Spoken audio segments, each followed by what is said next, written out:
Hello everyone, let's look at how to detect persistence techniques with Log360. In the MITRE ATT&CK framework, persistence refers to techniques that adversaries use to maintain their foothold on systems despite interruptions like restarts, changed credentials, or other disruptions. By establishing persistence, adversaries ensure they can continue to access and control the compromised system over time, which aids in achieving their objectives such as data theft, espionage, or lateral movement.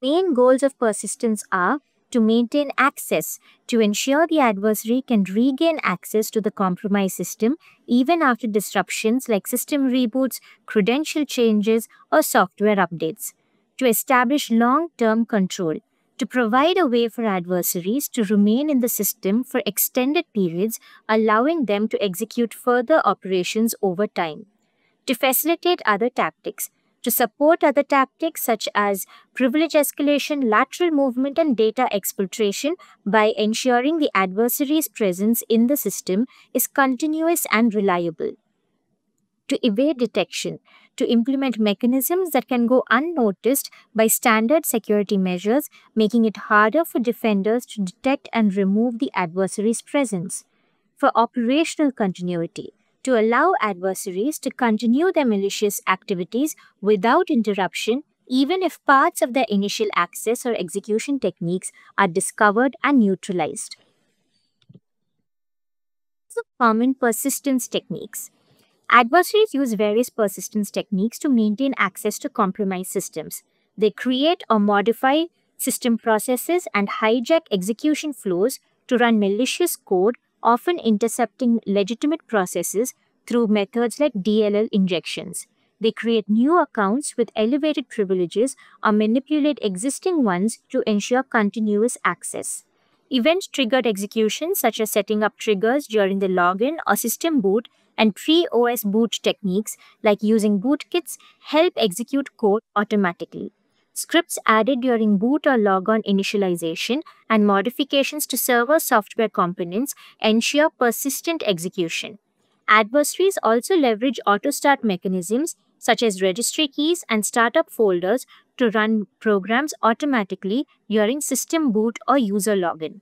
They use bits jobs to download and execute malicious code, exploit external remote services like RDP and VPN for access, and create or modify scheduled tasks to execute code at specific times. Finally, using valid, stolen, or compromised accounts provides a stealthy and reliable way to maintain persistent access to the system.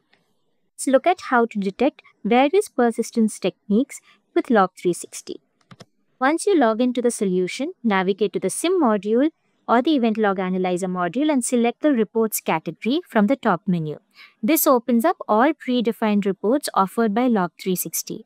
Navigate to the MITRE ATT&CK category at the top and select Persistence from the drop-down. The left menu presents a series of reports on common techniques attackers carry out to achieve persistence. The techniques are further divided into common sub-techniques attackers use to achieve their goals. Under the boot, logon, or initialization scripts technique, you can view the report on logon scripts that were run to establish persistence. The message column gives critical details of the incident like the type of logon, the process ID, and the command line that was run to initiate this logon. You can refer to the shell spawned by web servers report to track incidents of web shell attacks where a web server is compromised and a malicious shell is uploaded and executed. Similarly, Log360 offers several more reports that help security teams track persistence techniques on the network.